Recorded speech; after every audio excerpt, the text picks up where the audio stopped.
Queue ఉందంటే okay అమ్మాయి Mataji call చేస్తుంది సారీ. స్వామివారు అనుకుంటే స్వామి రికమెండేషన్ అండి, నాకెవరు దిక్కులేరండి అసలు. ఆ రోజు ఏమనుకున్నా నేను, ఆ రోజు అనుకుని ఎలా అయినా సరే స్వామివారిని, లేదంటే నేను ఏడ్ చేస్తున్నాను ఈరోజు నేను భగవంతుని చూడకపోతే ఇంకా నేను నాకు అన్నం కూడా అవసరం లేదు అని నేను ఒక్కటే బయలుదేరానండి. ఒక 1.5 కిలోమీటర్ ఉంటుంది మదనపల్లిలో. వెళ్ళాను, అక్కడ చూసి ఎంత క్యూ ఉందంటే నాకు ఏమీ అర్థం కాలేదు. ఓ దేవుడా, అందరూ రికమెండేషన్తో పోతున్నారే, నాకు ఎవరూ లేరయ్యా, నువ్వే నాకు రికమెండేషన్, నువ్వే నన్ను రికమెండ్ చేయాలి, లేదా నేను రాలేను, అట్లని పోలేను, ఇంటికి పోలేను. ఎలా చేయాలి అంటే ఎవరో విఐపి అండి వెళ్తున్నారు, ఇదేదో బాగుందని చెప్పి వాళ్ళ గ్రూప్లో తెలిసిపోయినానండి. నేను కూడా ఎంతసేపులో నాకు దర్శనం అయిందంటే ఒక 15 మినిట్స్లో నాకు దర్శనం అయింది. ఉత్తర ద్వారం నుంచి వెళ్ళిపోయాను. వాళ్ళు వెళ్తుంటే నేను వెళ్తే రండి మేడం రండి రండి రండి రండి రండి. నేను ఎవరో వాళ్ళకి తెలియదు, వాళ్ళు ఎవరో నాకు తెలియదు. నాకు అర్థమైపోయింది ఇక్కడ ఏదో జరుగుతుంది, వీళ్ళకి అర్థం కాదు, నాకు అర్థమైపోయింది. ఇంకా భగవంతుని మీద నేను నమ్మకం ఉంచి హ్యాపీగా దర్శనం చేసుకుని బయట వచ్చాను. మా అంకుల్ వాళ్ళు అక్కడే ఉన్నారు. నువ్వు ఎప్పుడు వచ్చావు? మేము 2:30కి వచ్చాము ఇక్కడికి. నువ్వు ఎప్పుడు దూరం అంటే నీ ఇప్పుడే వచ్చారంటే ఇట్లా జరిగిందంట. అమ్మ బాగా పట్టేసినావు నువ్వు స్వామిని. నాకెవరు దిక్కులేదు అంకుల్, ఇంకెవరు తెలియదు నాకు, నేను ఎవరు రికమెండేషన్ చేయలేదు. అలా మనకు దిక్కులేని వాళ్ళకు అది మాత్రం కన్ఫర్మ్ అండి, కన్ఫర్మ్ చేస్తారు. ఎందుకంటే మళ్ళీ నేను ఆడ ఏడుస్తూ కూర్చుంటా, ఆయన నన్ను చూడలేరు, అయ్యో ఏడుపు వచ్చేసింది ఇక్కడికి పంపించేద్దాం అనేసి పంపించేస్తారనమాట. సో కాబట్టి ఇప్పుడు మన సమయం, మన పరిస్థితి ఏంటి, మనము ఒక సద్గురువుని ఆశ్రయించాలి. సద్గురువు అంటే ఎవరండి? మంచి గుణాలు కలిగిన వాడు చెప్పాలి. అమ్మగారు నేను చూసి నవ్వు వస్తుంది. సద్గురువే చెప్పాలి.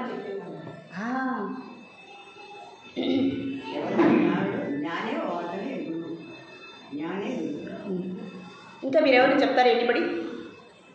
సరే, ఒక సద్గురువు అంటే ఏమంటే భగవంతుని యొక్క జ్ఞానాన్ని ఎలా ఉందో అలానే తెలుసుకొని దాన్ని అలాగే తన యొక్క నిత్య జీవితంలో దాన్ని ఆచరించి అలాగే అందరికీ పంచేవాడినే సద్గురువు అంటారు. అలాగే ఎవరైతే మనం ఈ భవసాగరంలో మునిగి ఎన్నో జన్మలు ఎత్తుతున్నామో అలాంటి కష్ట పరిస్థితిలో ఈ భవసాగరం నుంచి కూడా బయటకు వేసేవాడెవరు? ఒక సద్గురువే. భగవంతుడు కూడా రాడండి, ఒక సద్గురువు ఆ పని చేయగలడు. అవునా కదండి? ఎటువంటి ఇది భవసాగరం కదండి. అంటే భవసాగరం అంటే ఏంటి? సంసారం అంటే ఏంటి? జన్మ మృత్యు. సంసారం అంటే మన ఇంట్లో చేసుకునే అది కాదండి. సంసారం అంటే జన్మ మృత్యు పరంపర అంటే ఏంటి?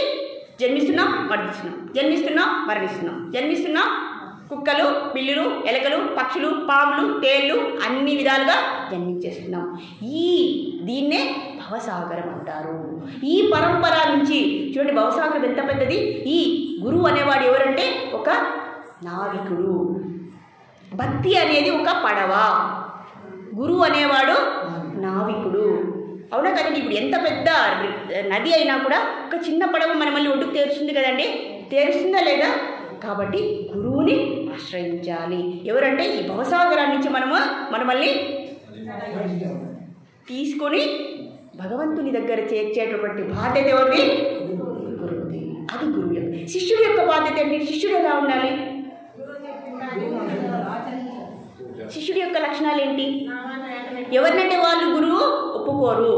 ఎంతో క్రమశిక్షణతో, భక్తిభావంతో, వినయంతో, శ్రద్ధతో సేవ చేయాలి గురువుకి. అప్పుడు గురువు, ఇంతకుముందు గురుకులాలు ఉండేవాళ్ళు, ఇప్పుడు ఏమీ లేవు. గురువే శిష్యుడి దగ్గరికి వస్తున్నారు. ఇంతకుముందు శిష్యుడు గురువుల దగ్గరికి వెళ్ళేవాడు, కానీ ఇప్పుడు మారిపోయింది. ఎంతో ఈవెన్ రాముడు, కృష్ణుడు అందరూ కూడా గురుకులానికి వెళ్ళారు. ఎందుకంటే ఆ సంప్రదాయాన్ని అలానే తీసుకురావాలనేటువంటి ఉద్దేశంతో అని ఇక్కడ చెప్తున్నారు. మనం ఎక్కడికో వెళ్తాం కాబట్టి సద్గురువు మనమల్ని ఈ క్లిష్ట పరిస్థితుల నుంచి బయటకు వేస్తారు. కాబట్టి ఇప్పుడు అర్జున్ పరిస్థితి కూడా అదే కదండి. కాబట్టి ఆయనకి గురువు యొక్క ఆవశ్యకత ఎంతో ఉంది. కాబట్టి ఆయనకి అర్థమై, ఎంతో తెలివైన వాడు కదండి. ఇప్పటికైనా సరే ఆయన మంచి అవగాహనతో ఆ సద్గురుని, ఆ స్నేహితుడిని గురువుగా భావించారు. ఇక్కడ 2.9లో వెంటనే మళ్ళీ అడుగుతున్నారనమాట, అయ్యా నువ్వే నన్ను కడతేర్చాలి. టైం అయిపోయిందా? పెద్దమ్మా అయిపోయింది టైం ఇక్కడ కరెక్ట్గా అయిపోదు, ఎందుకంటే ఇప్పుడు కూడా తక్కువ ఉన్నారు.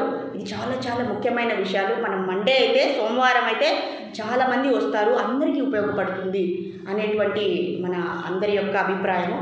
కాబట్టి ఈ విధంగా మనం సద్గురువుని చూసారా, సద్గురు అంటే వెంటనే రావడనమాట, టైం పడుతుంది. మనమందరూ కూడా బాగా ప్రార్థన చేయాలి, శ్రద్ధతో భక్తిభావంతో వినయంతో ఉంటే గురువు ఆటోమేటిక్గా మీరు వద్దన్నా కూడా మన జీవితాలలోకి గురువు ప్రవేశించి మీరు వద్దన్నా కూడా చెప్తారు, అలాగే ఆ జ్ఞానాన్ని అందిస్తారు. కాబట్టి మనం ఎంతో సాధన చేయాలి. ఆ భక్తి, ఆ వినయం అనేది ఉండాలండి.